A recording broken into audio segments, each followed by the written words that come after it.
Allora siamo qui con Cristina Balbo, direttrice regionale Veneto Ovest e Trentino Alto Adige Intesa San Paolo.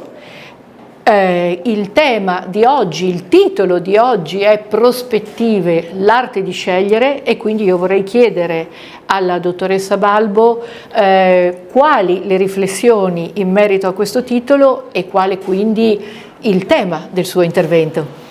Beh, l'arte di scegliere mi sembra veramente un titolo ben azzeccato, perché in momenti complessi come quelli che abbiamo vissuto in questi anni e che indubbiamente stiamo ancora vivendo, l'incertezza è tanta, però quello che fa la differenza è veramente la capacità degli imprenditori comunque di scegliere e di agire.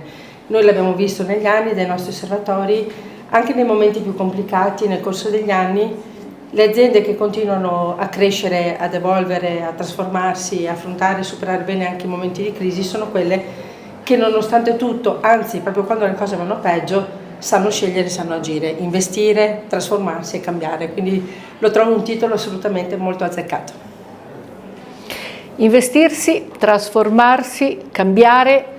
Nelle aziende di famiglia, in queste aziende che ovviamente si evolvono, vengono proprio da tante generazioni di industria, di impresa, e allora questi giovani adesso nel board, questi passaggi generazionali, come li interpretiamo?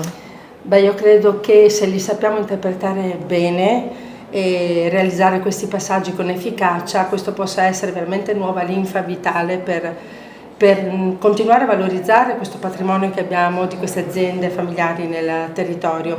Noi lo possiamo dimostrare anche con i dati del nostro ufficio studi, con cui andiamo ad esaminare come vanno le aziende che nei board hanno dei giovani rispetto a quelle che invece non li hanno.